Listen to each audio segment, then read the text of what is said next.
Hi అండి, welcome to Indraja homes channel. నేను ఈరోజు ఇంట్లో ఉండే పల్లి పొడితోనే వంకాయ ఫ్రై ఎంతో టేస్టీగా చేసి చూపించాలనుకున్నానండి. మనకి ఇంట్లో పల్లి పొడి ఒకటే రెడీగా ఉంటే చాలండి. ఇది ఎంతో టేస్టీగా ఎంతో ఈజీగా చేసుకోవచ్చు. 10 నిమిషాల్లో అయిపోతుంది. ఈ పల్లి పొడి మీ ఇంట్లో లేకపోతే వేయించిన పల్లీలు, వెల్లుల్లి రెబ్బలు, కొంచెం సాల్ట్, కారం వేసి మిక్సీ పట్టుకోండి. అంతే, అదొకటి ఉంటే సరిపోతుందండి. కొంచెం కరివేపాకు తీసుకోండి. అంతే. వంకాయలు మాత్రం ఒకే సైజులో ఉన్నవి కట్ చేసుకొని సాల్ట్ వేసిన వాటర్లో వేసుకోండి. వంకాయలు పెద్దగా ఉండకూడదండి, అలానే చిన్నగా కూడా ఉండకూడదు. మీడియం సైజు తీసుకుంటే ఈ ఫ్రైకి చాలా బాగుంటాయి. 4 పీసులు చేసుకొని వంకాయలు ఒక 1/2 కేజీ తీసుకున్నా నేను. ఇప్పుడు ఇది ఎలా చేయాలో మనం ప్రిపరేషన్ చూద్దాము. ఇది ఎంతో టేస్టీగా ఉంటుందండి. ఒకసారి ట్రై చేసి చూడండి మీరు కూడా. ఇప్పుడు ముందుగా ఫస్ట్ ఒక ప్యాన్ పెట్టుకొని అందులో ఆయిల్ వేసుకోవాలి. ఈ ఫ్రైకి కొంచెం ఆయిల్ ఎక్కువే ఉంటుందండి. ఆయిల్ ఎక్కువ ఉంటేనే టేస్టీగా ఉంటుంది. ఆయిల్ వేసుకున్న తర్వాత ఇందులోకి ముందుగా మనం కరివేపాకు యాడ్ చేసుకోవాలి. కరివేపాకు వేసుకున్న తర్వాత కరివేపాకు వేగాక ఇందులోకి మనం వంకాయలు యాడ్ చేసుకోవాలి.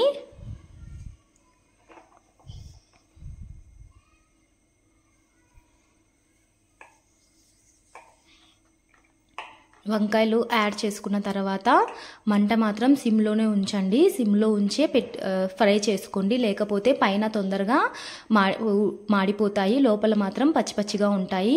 అలా యాడ్ చేసుకున్న తర్వాత అందులోకి కొంచెం పసుపు, సాల్ట్ యాడ్ చేసుకొని వాటిని మెత్తగా సన్నటి మంట మీద మగ్గించుకోండి.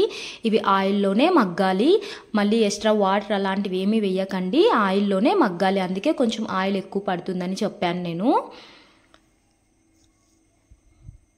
ఇలా మెత్తగా మగ్గాక ఒకసారి అవి మగ్గాయా లేదా మనకి అని ఎలా తెలుస్తుందంటే, గరిట ఉంటుంది కదా, దాంతో కొంచెం ప్రెస్ చేసి చూడండి. అప్పుడే మనకి తెలిసిపోతుంది కదా. అంతవరకు మనం సిమ్లోనే ఉంచి మంటని మనము ఫ్రై చేసుకోవాలి వంకాయని. ఇది పప్పులోకి కానీ రసంలోకి కానీ సైడ్ డిష్గా సూపర్గా ఉంటుందండి. చపాతీలోకి, వైట్ రైస్లోకి అయితే ఇంకా చెప్పనక్కర్లేదు. గుత్తి వంకాయని కూడా మర్చిపోతారు, అంత టేస్ట్గా ఉంటుంది. ఒకసారి ట్రై చేసి చూడండి. అలా వంకాయలు మగ్గాక అందులోకి మనం పల్లి పొడి ప్రిపేర్ చేసి పెట్టుకున్నది యాడ్ చేసుకోవాలి.